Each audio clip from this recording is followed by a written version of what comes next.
நான் போன மீட்டிங்கில் வேலூரில் பேசும்போது சொல்லியிருந்தேன், தமிழ்நாடு தான் விஜய், விஜய் தான் தமிழ்நாடு அப்படின்னு நான் சொல்லியிருந்தேன். அது ஏன் அப்படி சொன்னேன் அப்படின்னா, தமிழ்நாட்டு மக்களுடைய ஒரே பிரதிநிதியாக, உண்மையான ஒரு பிரதிநிதியாக நாம் மட்டும்தான் இருக்கிறோம் அப்படின்றதுக்காக தான் அப்படி நான் சொன்னேன். அப்புறம் அந்த தேர்தல் பற்றியும் நான் சொல்லியிருந்தேன். தமிழ்நாடு வர்சஸ் ஸ்டாலின் சார், அதாவது விஜய் வர்சஸ் ஸ்டாலின் சார், அதையும் நான் சொல்லியிருந்தேன். அப்புறம் இன்னொரு கேள்வியும் கேட்டிருந்தேன். இது தமிழ்நாடு சட்டசபைக்கான ஒரு தேர்தல், இதை ஏன் தமிழ்நாட்டுக்கும் டெல்லிக்குமான ஒரு எலெக்ஷன் சொல்கிறீங்க அப்படின்னு நான் கேட்டிருந்தேன். உடனே விஜய் பாஜகவுக்காக பேசுகிறாரு அப்படின்லாம் திருச்சி பேச ஆரம்பிச்சிட்டாங்க. அப்புறம் ரெகுலராக ஒன்று பண்ணுவாங்கல்ல, நம்மளுடைய சிறுபான்மை சகோதரர்களை பயமுறுத்தி பயமுறுத்தி ஒரு ஏமாத்து வேலை ஒன்று செய்வாங்கல்ல, அது இனிமே அவங்களால தொடர்ந்து செய்ய முடியாதுன்னு அவங்களுக்கு தெரிஞ்சு போச்சு. அதனால தான் நான் என்ன பேசினாலும் அதை திருச்சி பேசுறது, அந்த தில்லு முள்ளு வேலைகள்லாம் அவங்க செய்ய ஆரம்பிச்சிட்டாங்க. சென்னையில் டெல்லி டெல்லின்னு கூவுறதும், அடிக்கிற கொள்ளைக்கு ரைடு வந்துட்டா டெல்லிக்கு வெள்ளை கொடை பிடிக்கிறதும்,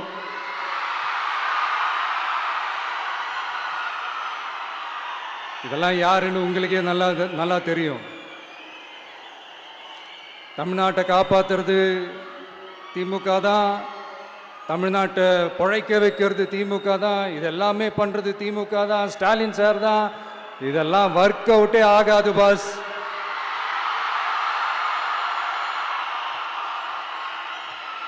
சின்ன பசங்களாம் சொல்ல ஆரம்பிச்சிட்டாங்க, ஓம் சக்தி பராசக்தி, திமுக ஒரு தீய சக்தி.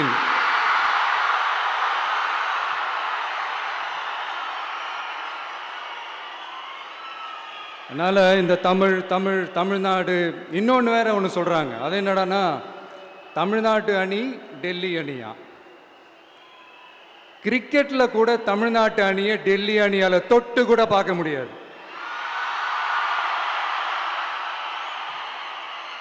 அப்படி இருக்கும்போது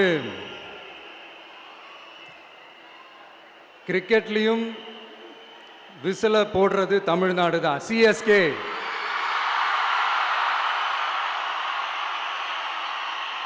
வரப்போற எலெக்ஷன்லையும் விசில போட போறது நம்ம டிவிக்கே தான். தமிழ்நாடு தான் டிவிக்கே, டிவிக்கே தான் தமிழ்நாடு. இந்த அணி அந்த அணி டெல்லி அணி இதெல்லாம் அனைத்தும் உடைஞ்சி நொறுங்கும், டிவிக்கே அடிச்சு நொறுக்கும்.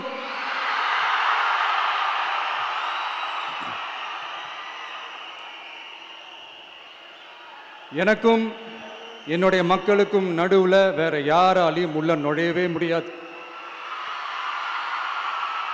இது ஒரு அம்மா பையன் உறவு, அப்பா புள்ள உறவு, அண்ணன் தங்கச்சி உறவு, அண்ணன் தம்பி உறவு, அக்கா தம்பி உறவு. இது சும்மா ஒரு எலெக்ஷனுக்கு வந்த உறவு அப்படின்னு நினைச்சிடாதீங்க. இது இயற்கையாகவே அமைஞ்ச உறவு. இது எவ்வளோ டீப்பான உறவுன்றது நான் உணர்ந்திருக்கிறேன். அதே மாதிரி நம்ம தமிழ்நாடு மக்களும் இதை உணர்ந்து இருக்கிறாங்க. இன்னும் சிம்பிளா சொல்லணும்னா, மற்றவங்களுக்கு வேணா இது எலெக்ஷன், ஆனா எனக்கும் என்ன நேசிக்கிற மக்களுக்கும் இட் இஸ் an emotion.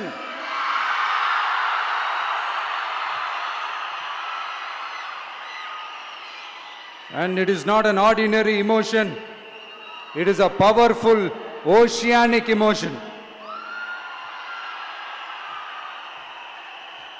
இப்படி இருக்கும்போது வீட்டுக்கு வீடு விஜய், தமிழ்நாட்டுக்காக விஜய், வெற்றி பேரணியில் தமிழ்நாடு, இதெல்லாமே 100% இந்த எலெக்ஷன்ல அது ப்ரூவ் ஆகும்.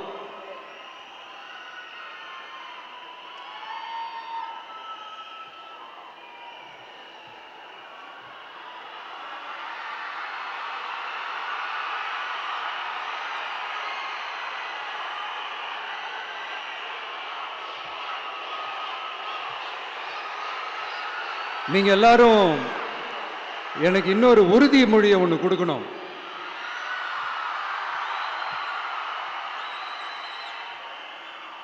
ஊழலற்ற உண்மையான சமூக நீதியை நிலைநாட்ட நம்ம ஆட்சியை அமைப்பீங்க தானே? உங்களை தான் கேட்கிறேன், நம்ம ஆட்சியை அமைப்பீங்க தானே? இந்த விஜய்க்கு ஒரு வாய்ப்பு கொடுப்பீங்க தானே? உண்மையிலே கொடுப்பீங்க தானே? இந்த விஜய நம்புறீங்க தானே? ஒவ்வொரு வீட்லயும் விசில் சத்தம் கேட்கும் தானே? அந்த விசில் சத்தம் ஒவ்வொரு பூத்திலையும் புயலா ஒலிக்கும் தானே? Thank you thank you thank you.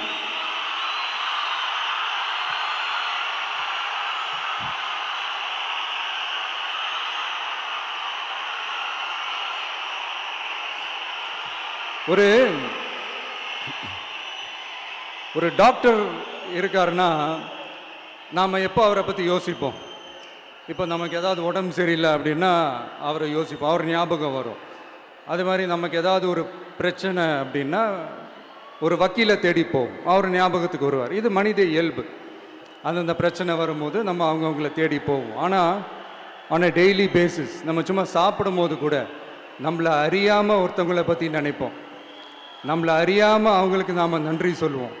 அந்த மதிப்பிற்குரிய அந்த மனிதர்கள் வேற யாரும் இல்லை, விவசாயி விவசாயி விவசாயி.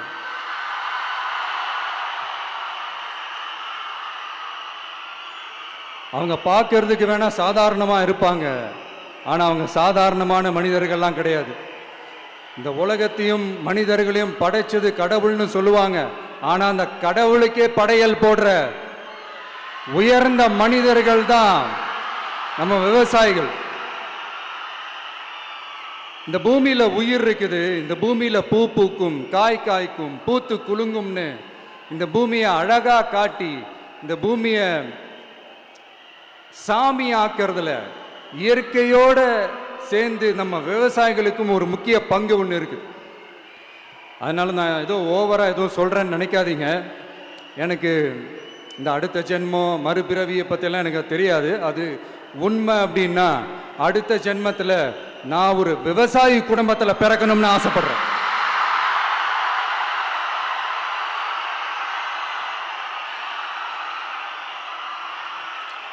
எனக்கு விவசாயத்தை பற்றி டீட்டெயில்டாக தெரியாது தான், நான் ஒத்துக்கிறேன். அதனால் மற்றவங்க மாதிரி நானும் டெல்டாக்காரன் தான் அப்படின்னு உங்கள் காதில் டால்டா ஊத்தலாம் நான் வரல. எனக்கு விவசாயத்தை பற்றி டீட்டெயில்டாக தெரியலனா கூட அவங்க படுற கஷ்டங்களை பற்றி எனக்கு நல்லாவே தெரியும். நம்மளுடைய முதல் அரசியல் பயணம் தொடங்கினதே அந்த பரந்தூர் விஷயத்தை கையில் எடுத்து தான். அதனால் நம்மளுடைய இந்த ஆட்சி அமைஞ்சதும் தீர்க்க வேண்டிய முக்கியமான பிரச்சனைகள்ல நம்மளுடைய விவசாய பிரச்சனைகளும் ஒன்று. முதல்வர் அவர்களுக்கு இந்த மாதிரி நீங்கள் அது செஞ்சிட்டேன் இது செஞ்சிட்டேன் அப்படின்னு நிறையா பெருமையாக சொல்லிக்கிறீங்களே, ஒரு அடிப்படை ஒரு பிரச்சனையை பற்றி ஒன்று பேசுவோமா? கொஞ்ச நாளைக்கு முன்னாடி ஐநா சபை ஒரு ரிப்போர்ட் ஒன்று வெளியிட்டிருந்தாங்க. அது கூட தினத்தந்தி நியூஸில் கூட வந்துச்சு. உடனே கூகுள் பண்ணி எதுவும் தேடாதீங்க, உங்கள் ஏஜென்சி வச்சு எதுவும் சர்வே கிருவே எடுக்காதீங்க. எதுக்கு உங்களுக்கு சிரமம்? நானே என்னன்னு சொல்கிறேன். தண்ணீர் திவால் அப்படின்ற அந்த தலைப்பில் தண்ணியே இல்லாமல் திவால் ஆக போகுது அப்படின்ற அந்த கட்டுரை படிக்கும்போது உண்மையிலேயே மனசுக்கு ரொம்ப பகீர்னு இருந்தது. இந்தியாவிலேயே அது முக்கியமாக நம்ம தமிழ்நாட்டில் இன்னும் கொஞ்ச காலத்திலேயே தண்ணியே இல்லாமல் திவாலாக போகுதான். அதுக்கு காரணம் நிலத்தடி நீரை பாதுகாக்காமல் விட்டது தான் காரணமா. மண்ணையும் மணலையும் கொள்ளையடிச்சா பின்ன வேற என்ன நடக்கும்? மலைகளை முழுகினா பின்ன வேற என்ன நடக்கும்? கனிம வளங்களை கொள்ளையடிச்சா பின்ன வேற என்ன நடக்கும்? இந்த மணல் கொள்ளையில் ஈடுபட்டவங்களை மேலே நீங்கள் சரியாக நடவடிக்கை எடுக்கலைன்னு அது போதுமானதாக இல்லை அப்படின்ட்டு சென்னை உயர்நீதிமன்றம் சொன்னிச்சே, மறந்துட்டீங்களா? இந்த மணல் கொள்ளை, கனிம வள கொள்ளை, இதுக்கெல்லாம் காரணம் மணல் மாஃபியா குரூப் தான் மதுரை உயர்நீதிமன்றம் அந்த கிளை சொன்னுச்சு. அதை மறந்துட்டீங்களா?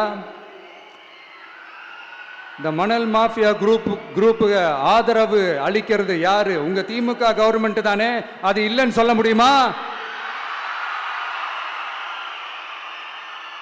அவங்களோட டீலிங்ல இருக்கிறது யாரு? நீங்க தானே. அது இல்லைன்னு சொல்ல முடியுமா? தண்ணி திவாலாக போகுது, மணல் திவாலாக போகுது, கனிம வளம் திவாலாக போகுது.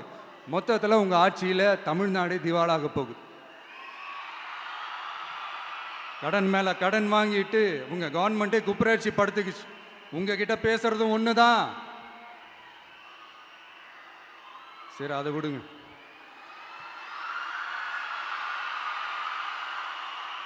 நம்ம விவசாயிகள் கஷ்டப்பட்டு விளைய வச்ச அந்த நெல்லெல்லாம் மழையில் நனைஞ்சி வீணா போச்சே. டெல்டாக்காரன்னு சொல்லிக்கிற நீங்க அதை எதாவது கவனிச்சிங்களா? அவங்களுடைய போராட்டம் எதுக்காவது கூட போய் நின்றுக்கிறீங்களா? கூண்டாஸில் மட்டும் போடுவீங்க. இதானே உங்களுடைய அந்த சாதனை. பரந்தூர் பிரச்சனை, உங்களுடைய உண்மையான நிலைப்பாடு என்ன? மேல்மா விஷயத்தில் உங்களோட உண்மையான நிலைப்பாடு என்ன? தமிழகத்தில் இருக்கிற எல்லா ஆறுகளையும் இணைப்போம், இந்தியாவிலேயே நாங்கள் தான் அதை பற்றி ஃபஸ்ட்டு யோசித்தோம் அப்படின்னு பெருமையாக சொல்லிக்கிற இந்த திமுக கவர்மெண்ட் அவங்களுடைய நாக் என்னன்னு சொல்லவா? இந்த மாதிரி பெரிய பெரிய திட்டங்கள்லாம் ஆட்சிக்கு வந்த உடனே செய்ய மாட்டாங்க. அந்த ஆட்சி முடிகிற டைமில், அந்த கடைசி 6 மாதம், அந்த 1 வருஷம், அந்த 1.5 வருஷத்தில் அதுக்கான திட்டத்தை கொண்டு வருவாங்க, அதுக்கான அடிக்கலை நாட்டுவாங்க. அதுக்கப்புறம் எலெக்ஷன் வரும், தோத்துருவாங்க. கேட்டால் எங்கள் ஆட்சி தான் முடிஞ்சிருச்சே அப்படின்னு நாடகம் ஆடுவாங்க. இல்லை, நான் தெரியாமல் தான் கேட்குறேன். மக்கள் மேலே உங்களுக்கு உண்மையிலே அந்த அக்கறை இருந்துச்சுன்னா ஆட்சிக்கு வந்த உடனே இந்த மாதிரி பெரிய பெரிய திட்டங்கள்லாம் ஸ்டார்ட் பண்ண வேண்டியது தானே. அதனால் ஆட்சி முடியும் போது அடிக்கல் நாட்டுறது. ஓட்டுக்காக என்னென்னலாம் பேசுவீங்க, ஆனால் மக்கள் இதெல்லாம் நம்புறதுக்கு அவங்க ஏமாளிங்க நினச்சிங்களா? மக்களே, நம்மளுடைய ஆட்சி அமைஞ்சதும் இந்த மாதிரி பெரிய பெரிய திட்டங்கள்லாம் உடனே ஸ்டார்ட் பண்ணுவோம்.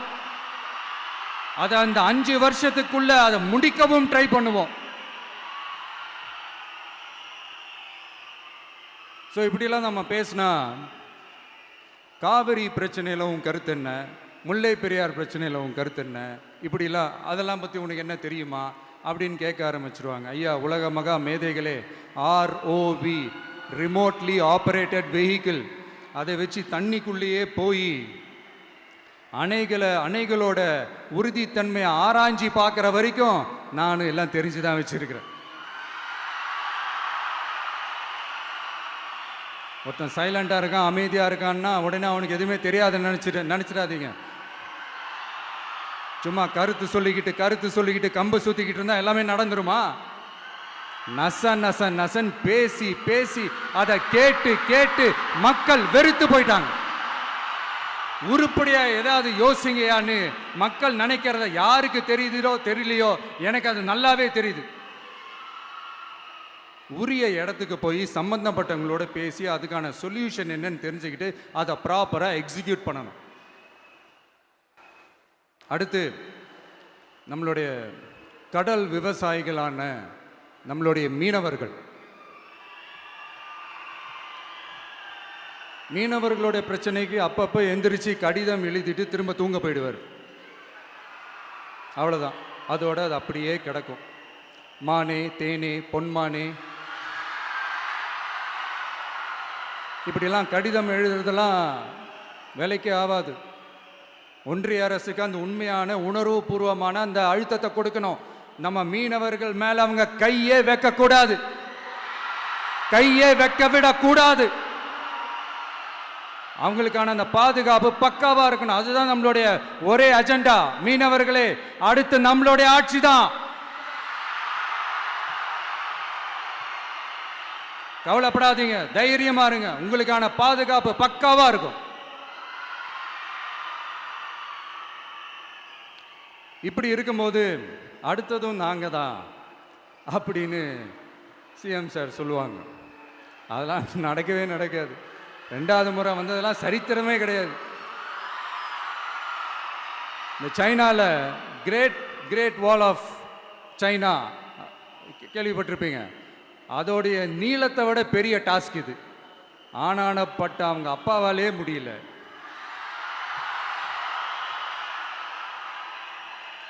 நான் முன்னாடியே சொன்ன மாதிரி உரிய இடத்துக்கு போய் சம்மந்தப்பட்டவங்களோட பேசி அதுக்கான சொல்யூஷன் என்னன்னு தெரிஞ்சுக்கிட்டா அதை எக்ஸிக்யூட் பண்ணுறது தான் ஒரு தெளிவான அரசியல். சும்மா ஆறுதல் சொல்கிறதெல்லாம் தெளிவான அரசியல்லாம் கிடையாது.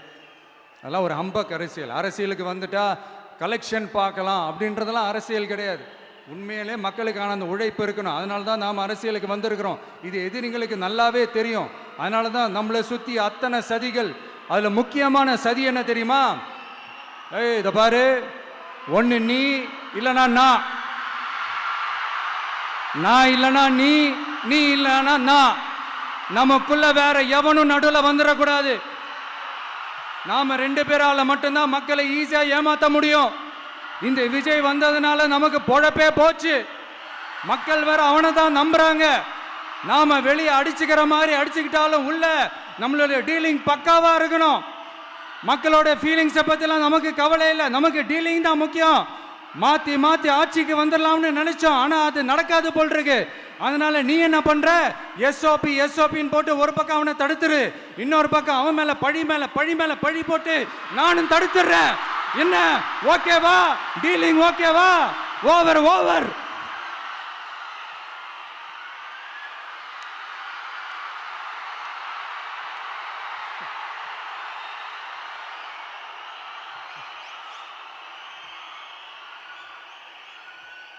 இல்லைங்க, உண்மையிலேயே சிரிக்கிறதா என்ன பண்ணுறதுன்னு எனக்கு தெரியல. உண்மையிலே இப்படி தான் இருக்கு அவங்க டீலிங்லாம்.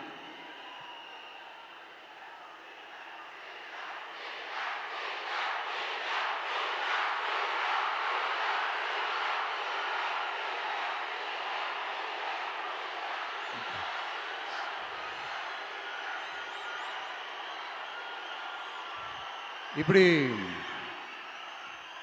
பழி மேலே பழி போட்டு கரூரில் ஆரம்பித்து நம்ம ஜனநாயகன் படம் ரிலீஸ் வரைக்கும்.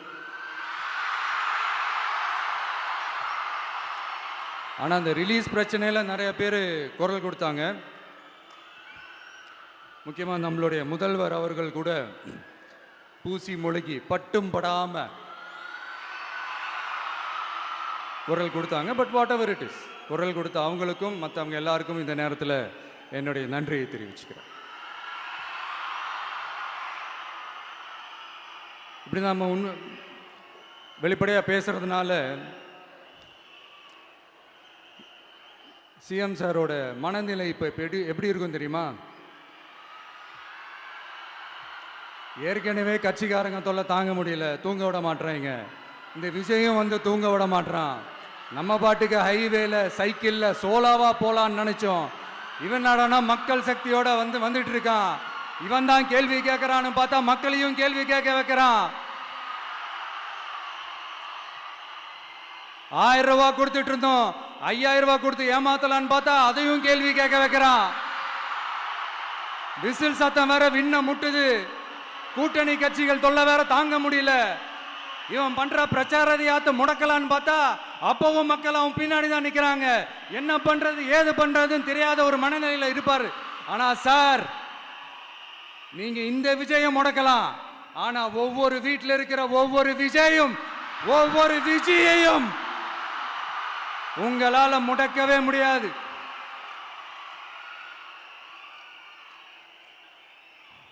அவங்களாம் ஆல்ரெடி பிரச்சாரத்தை ஸ்டார்ட் பண்ணிட்டாங்க சார். வீட்லயே குடும்பமா இறங்குவாங்க பாருங்க பிரச்சாரத்துக்கு. அப்ப உங்களால மட்டும் இல்ல, எந்த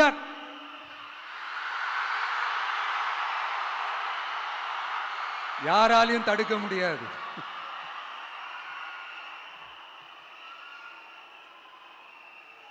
நம்ம டவுன் சவுத்தில் ஒரு ஊரில் உங்கள் அப்பாவுக்கு வெங்கல சிலை வைக்கணும்னு ட்ரை பண்ணீங்கல்ல, அதுக்கு சுப்ரீம் கோர்ட் என்ன சொன்னாங்க? மக்களோட பணத்தில் யாருக்கு புகழ் பாட பார்க்குறீங்க அப்படின்னு கேட்டாங்கல்ல. அதுக்கு என்ன அர்த்தம் தெரியுமா? ஊராம் வீட்டு நெய்யில் உங்கள் வீட்டுக்கு ஸ்வீட்டு செய்யாதீங்க. எப்படி?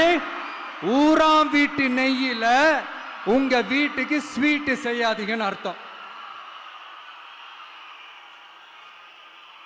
மக்களோட ஒரு அடிப்படை வாழ்வாதாரத்துக்கு ஏதாவது பிரச்சனைக்குன்னு கேட்டா நிதி சுமைன்னு சொல்றீங்க. செல வைக்கிறதுக்கு மட்டும் எங்கிருந்து சார் காசு வருது?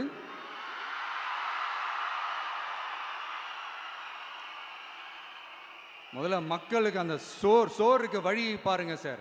செலவைக்கிறத பத்திலாம் அப்புறமா யோசிக்கலாம். கேஸ் சிலிண்டருக்கு மானியமா 100 ரூபாய் தரேன்னு சொன்னீங்களே, என்னாச்சு?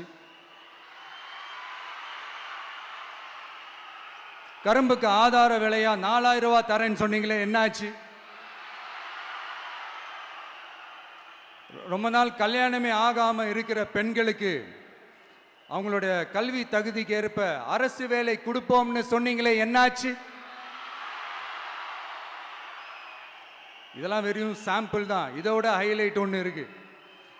மாநில அரசால முடியவே முடியாதுன்னு தெரிஞ்சுக்கிட்டோம், நாங்க வந்தா நீட்டை ஒழிப்போம். ஆகா ஆகா ஆகா ஆகா, எவ்வளவு பெரிய ஒரு மோசடி இது! கேட்டா நாங்க தான் முன்மாதிரி ஆட்சின்னு சொல்லுவாங்க. மோசடி ஆட்சி. மோசமானவங்களே முக்கியமானவங்க கேள்விப்பட்டிருக்கிறீங்களா? அந்த மாதிரி மோசடி ஆட்சியிலே முக்கியமான ஆட்சி இந்த திமுக ஆட்சி. மக்களே, மக்களை நேசிக்கிற விஜய் வேணுமா? மக்கள் விரோத ஆட்சி நடத்துற ஸ்டாலின் சார் வேணுமா?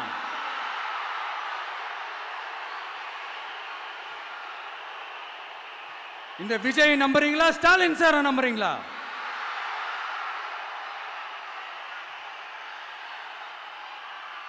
இந்த சத்தத்துக்கு அர்த்தம் தெரியுமா சார்?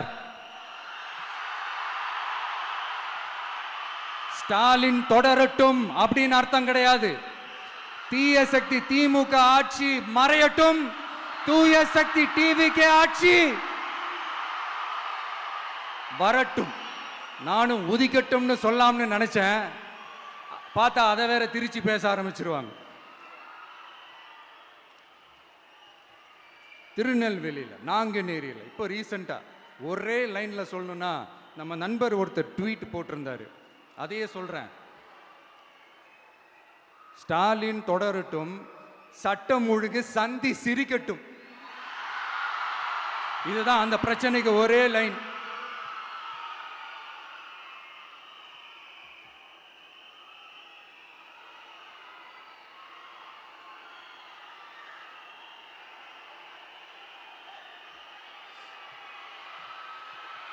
மக்களே, காஞ்சிபுரத்தில், வேலூர்ல எல்லாம் நம்மளோட விஷனை பற்றி சொன்னோம் இல்லையா? அதே மாதிரி இங்கேயும் சில விஷன்ஸை சொல்லணும். இது மற்றவங்க மாதிரி தேர்தல் வாக்குறுதின்னு சொல்லி ஏமாத்துறது கிடையாது. நம்மளை நம்புகிற மக்களுக்கு நம்பிக்கை தர்றது.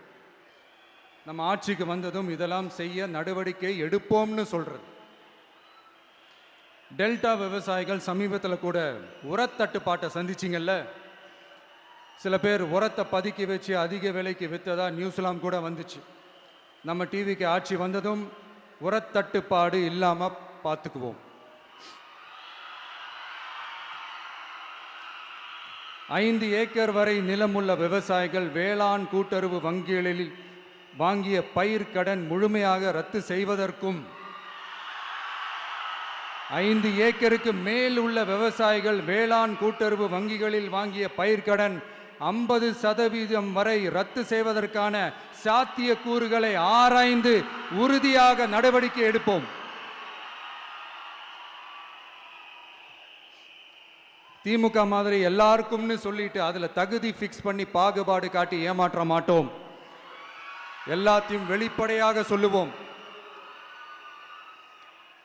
2 ஏக்கர் வரை நிலமுள்ள விவசாயிகள் மற்றும் நிலமற்றவர்கள் குடும்பத்தில் யாரும் மாநில மற்றும் ஒன்றிய அரசு ஊழியராக இல்லாமல் இருக்கும் பட்சத்தில் அவர்களின் குழந்தைகளின் பொறியியல் மற்றும் மருத்துவம் உள்ளிட்ட தொழிற்கல்வி முதல் அனைத்து வகை படிப்புகளுக்குமான முழு செலவையும் அரசே ஏற்கும்.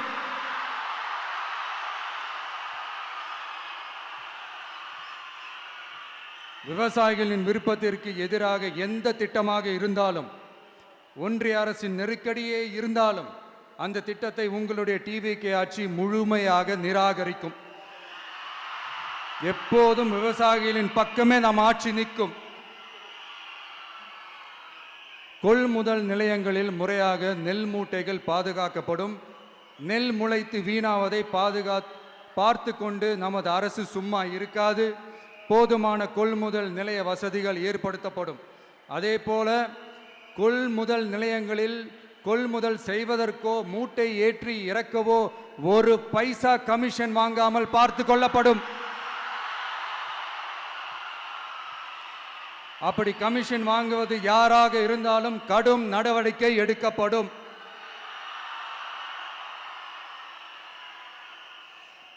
ஐநூறு ரேஷன் கார்டுகளுக்கு ஒரு ரேஷன் கடை என்ற வரையறை நிர்ணயிக்கப்படும். கிராமங்களிலும் எடையாளர் நியமிக்கப்படுவார். பெண் விற்பனையாளருக்கு பெண் எடையாளர், ஆண் விற்பனையாளருக்கு ஆண் எடையாளர் என்பது பின்பற்றப்படும்.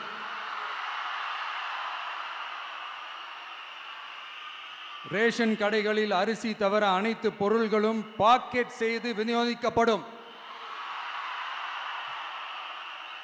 மீனவர்களுக்கு ஒன்றிய அரசு சட்டப்படியான பாதுகாப்பை உறுதி செய்ய வேண்டும். அதற்கான உண்மையான உணர்வுபூர்வமான அழுத்தத்தை ஒன்றிய அரசுக்கு நமது டிவிக்கு அரசு கொடுக்கும். நான் மீண்டும் சொல்றேன். கல்வி, மருத்துவம், ரேஷன், குடிநீர், சாலை வசதி, பஸ் வசதி, இது மாதிரி அடிப்படை விஷயங்களுக்காகத்தான் நம் அரசு முதல்ல முக்கியத்துவம் கொடுக்கும். எனக்கு நம்மளோட குழந்தைகள், நம்ம பெண்கள், நம்ம இளைஞர்கள் லைஃபுக்கு முன்னுரிமை கொடுக்கணும். அரசு வேலை வாய்ப்புகள் மட்டும் இல்லாம தனியார் வேலை வாய்ப்புகளுக்கான வழியையும் உத்தரவாதத்தையும் உருவாக்கணும். அப்படி நாம் உருவாக்கிட்டாலே அவங்களுக்கான ரூட்டை நம்ம இளைஞர்கள் அவங்களே தேர்ந்தெடுத்துப்பாங்க. இத்தனை கோடி அத்தனை கோடி ஒப்பந்தம்னு சொல்லி விளம்பரம் மட்டும் செய்யாம உண்மையான ஒப்பந்தம் போட்டு வெள்ளை அறிக்கை வெளியிட்டு அதை செயல்படுத்தினாலே போதும், எல்லாம் தன்னாலே நடக்கும். இங்க என்னனையும் சொல்ல நினைக்கிறேன். இங்க அடுத்து நாங்க தான் நெஞ்ச நிமித்திரி கூவுற யாராச்சும் நாங்க ஊழலே செய்யாதவங்கன்னோ ஊழல் செய்யவே மாட்டோம்னோ நெஞ்ச தொட்டு மனசாட்சியோட சொல்ல முடியுமா? ஆனா நாம இன்னைக்கு இல்ல, ஆட்சிக்கு வந்ததுக்கு அப்புறமும் ஓப்பனா தில்லா கட்ஸா சொல்லுவோம். ஊழல் லஞ்சம் இல்லாத ஒரு ஆட்சியை கொடுக்க உண்மையா ட்ரை பண்ணாலே போதும், எல்லாம் தன்னாலே நல்லா நடக்கும். எல்லாரும் கொஞ்சம் கை இப்படி வைங்களேன். எங்க ஓட்டு எங்க உரிமை. எங்களை யாரும் விலைக்கு வாங்க முடியாது. எங்க ஓட்டு விசில் சின்னத்துக்கு தான். யாரையும் நம்பி ஏமாற மாட்டோம். எங்க வார்த்தையிலிருந்து மாற மாட்டோம். இது நிஜம். தேங்க்யூ.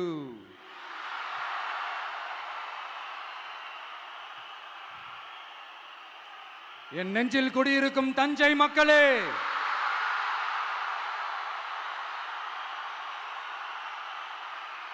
என் நெஞ்சில் குடியிருக்கும் வேலூர் மக்களே, வேலூர்ல இதை நான் சொல்ல மறந்துட்டேன், சாரி. உங்களுக்காக இங்க நான் சொல்றேன். உங்களோட நான் இருக்கேன், நம்மளோட நம்ம மக்கள் இருக்கிறாங்க. இதுக்கு மேல என்ன வேணும்? கான்பிடென்ட்டா இருங்க. நல்லதே நடக்கும். வெற்றி நிச்சயம். மீண்டும் சந்திக்கும் வரை நன்றி, வணக்கம்.